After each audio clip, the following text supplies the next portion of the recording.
Bon matin à tous, ici Patrick de Team Aventure Cochewood. Ce matin, nous allons parler chevreuil avec les grattages et les frottages faits par les mâles de votre secteur. Premièrement, nous allons déterminer l'endroit où vous pouvez trouver ces fameux indices qui vont vous permettre de traquer vos bocs. C'est qu'on va commencer par les endroits où il y a une belle zone de transition. Comme ici présentement, où je suis situé, c'est une belle forêt mature de pruches. En arrière de moi, j'ai la forêt pleine. Puis, comme à chaque année, je me suis aperçu ici, c'est que les mâles passent à l'intérieur à 150 pieds. Ils vont faire cette fameuse ligne de grattage pour délimiter leur territoire. Ensuite, qu'est-ce que vous pouvez vérifier, c'est les bordures de champs. Tout changement d'essence majeur qui est sur votre site de chasse va être un endroit propice où les bocs vont vouloir faire leur grattage et leur frottage. Ici, j'ai la chance d'avoir plusieurs petites pruches, puis les mâles apprécient cette essence pour faire leur frottage et laisser leur odeur. Quand que je vais arriver dans mon secteur, je ne vais pas activer un frottage frais qui a été déjà fait par un mâle. Moi, qu'est-ce que je me suis aperçu avec mes années d'expérience, c'est que quand que je m'approche, que je mets des nouvelles odeurs à l'intérieur, ça porte pas toujours fruit. J'aime toujours mieux laisser ça aller. Eux autres ont déjà commencé à déposer leur odeur. Il est activé. Moi, qu'est-ce que je vais faire, c'est que je vais faire comme j'ai fait en arrière. C'est que 2-3 pieds plus loin, je vais arriver puis je vais en faire complètement un nouveau.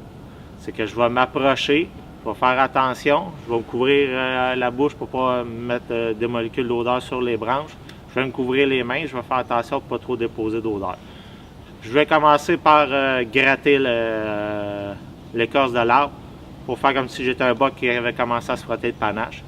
Je vais y déposer mon préorbital. Ensuite, je vais casser la petite branche au-dessus. Un petit peu de préorbital aussi. Mais vraiment, la clé du succès, c'est qu'il ne faut pas prendre le pot et le badigeonner au complet. C'est une odeur synthétique qui recrée les odeurs naturelles du boc, mais c'est en petite quantité. Ensuite, qu'est-ce que je vais faire, c'est que je vais prendre une branche puis je vais frotter pour faire mon fameux grattage. Quand que je vais faire ma provocation, je vais toujours essayer de la faire tôt le matin. Qu'est-ce que ça va faire, c'est que le boc, lui, quand il va passer, s'il passe le soir dans la nuit, il va s'apercevoir qu'il y a tout le temps quelqu'un dans la journée qui est passé.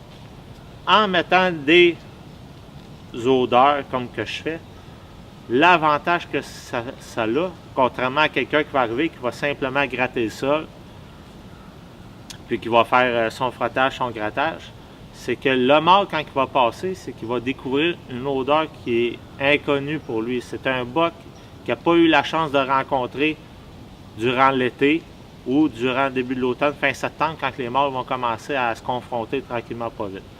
C'est l'avantage d'y mettre des odeurs. Moi, qu'est-ce que je veux, c'est que je veux dire aux mâles du secteur, c'est écoutez, je suis nouveau dans le secteur, je veux m'approprier des femelles. Moi, qu'est-ce que j'aime de cette forêt ici, c'est que les chevreuils sont en sécurité, mais j'ai plusieurs corridors de tir. C'est un bel endroit. C'est sûr que vous avez des endroits beaucoup plus sales, mais des fois, les endroits plus sales, qu'est-ce qui va arriver, c'est que vous allez avoir un petit corridor de tir. Puis ça ne veut pas dire nécessairement que le boc va passer là. Moi, si je m'en vais dans un territoire où c'est beaucoup plus sale, où j'ai une ligne de grattage et de frottage, qu'est-ce que je vais faire, c'est que où j'ai mon corridor de tir, je vais soit me mettre où il y a déjà un grattage de fait par les chevreuils, ou soit je vais en faire un nouveau. Fait que quand mes bocs vont transiger dans ce corridor-là, c'est que si je ne fais pas de rackling, rien, puis que je suis là en snake, en sniper, c'est que le boc, lui, va arrêter, il va déposer ses odeurs, il va sentir, il va voir qu'est-ce qui s'est passé là, puis c'est là que je vais pouvoir avoir ma chance de tir. Ça va vous permettre d'avoir un petit peu plus de temps pour faire votre tir. Fait que, moi, pour les lignes de grattage, qu'est-ce que j'adopte?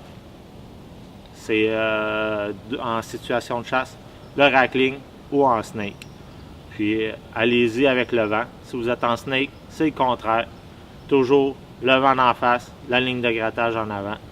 Fait que pour éviter de propager vos odeurs. Puis Qu'est-ce que j'aime de chasser à terre, c'est une technique que j'ai commencé à utiliser depuis 1 an ou 2. C'est que je peux me promener partout sur mon territoire. Un matin, je commence ça, je me déplace, je fais 7, 8, 900 pieds, 1000 pieds, je recommence une nouvelle séance de rackling. Je peux décider, OK, je vais aller passer entre 9h et midi, je vais aller passer mon temps là. Puis c'est vraiment, je trouve que c'est vraiment une belle chasse. C'est sûr que les territoires au Québec, c'est pas tous les territoires qui permettent ça, parce que veux pas, on a des petits territoires. C'est plus difficile, mais si vous avez plusieurs zones de transition sur votre secteur, profitez-en, c'est vraiment des belles techniques.